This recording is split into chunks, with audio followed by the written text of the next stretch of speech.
Submerged tombs in Leeville, Louisiana give new meaning to the expression a watery grave. Piles of barnacle-covered bricks washing away in the lapping water. All that remains of a family cemetery in the small coastal town. All over South Louisiana, you have these little family plots that people had their family members build there. As many as 20 or 30 grave sites, some as many as 60, built on high land. Windell manages the South LaFourche Levee district. He's also a descendant of those who once called Leeville home. His ancestors buried here at the Crosby family plot, a patch of crumbling graves along Highway 1 enclosed by a rusty chain-link fence.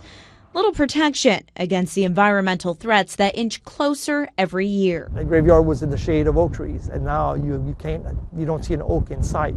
All you see is marsh and open water. 10 years ago, the family cemented over the graveyard, hoping to preserve whatever was left.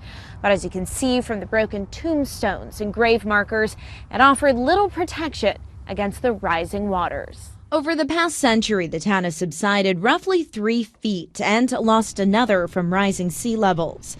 The cause? Our intricate levee system that prevents flooding. Sediment that built up the delta over 5,000 years now dumps right into the Gulf. As the coastline erodes from hurricanes and storms, there's nothing to build it back up. Adding on to those problems is that we've cut channels that allows the Gulf of Mexico to get closer to us. We've lost our marsh barriers, we've lost our natural chenieres, our oak ridge barriers. All these things help keep some of the energy from storms away from us. As a result, Curole says the coastline is now 30 to 40 miles closer to the residents of South Louisiana.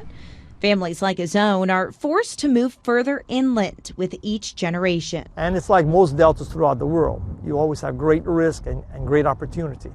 And in this place, you have the extreme of both of them. You have tremendous truck traffic, we have tremendous tug traffic and barge traffic, and yet the risks are taking even the graves away. In the case of Curole's family plot and the other small graveyards dotting Leeville, that risk has taken its toll. You're not only losing your past, but you're losing your future, you're losing everything. Once a town of 60, only 2 families now call Leeville home.